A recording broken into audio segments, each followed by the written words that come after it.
ગાંધીનગરના સાદરા ગામમાં શોર્ટ સર્કિટથી 3 લાખ રૂપિયાનો ઘાસચારો આંખો બળીને ખાખ થયો।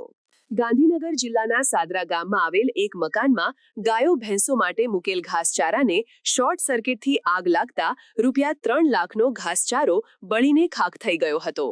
વધુ માહિતી મુજબ ગાંધીનગર જિલ્લાના સાદરા ગામમાં રહેતા અને પશુપાલન કરી જિંદગી નિર્વાહ કરતા દિલીપભાઈ મોહનભાઈ રબારી ઉર્ફે કનુભાઈ દેસાઈના ઘરે ગાયો ભેંસો માટે હમણાં જ એકાદ મહિના પહેલા ₹3 લાખનો ઘાસચારો ખરીદેલ હતો, જે પોતાના મકાનમાં રાખેલ હતો।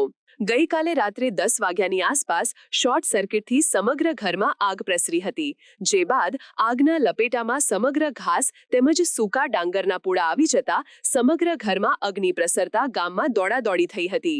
આ સમગ્ર બનાવને જોતા ઘર માલિકે ફાયર બ્રિગેડને જાણ કરતા ગાંધીનગર ફાયર બ્રિગેડ દ્વારા આગને કાબૂમાં લેવાનો પ્રયાસ કર્યો હતો, ત્યારે 1 કલાક બાદ સંપૂર્ણપણે ફાયર બ્રિગેડ દ્વારા આગને કાબૂમાં લેવામાં આવી હતી, જેમાં સંપૂર્ણપણે પશુપાલકનો બધો ઘાસ બળીને ખાખ થઈ ગયો હતો, જેથી પશુપાલકને ₹3 લાખનું નુકસાન થયું છે।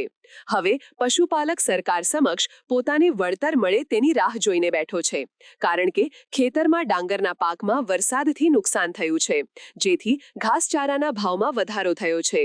એવા સમયમાં ઘાસ પૂરું બળી જતા પશુપાલક રસ્તા પર આવી જતા તેની હાલત કફોડી બની છે।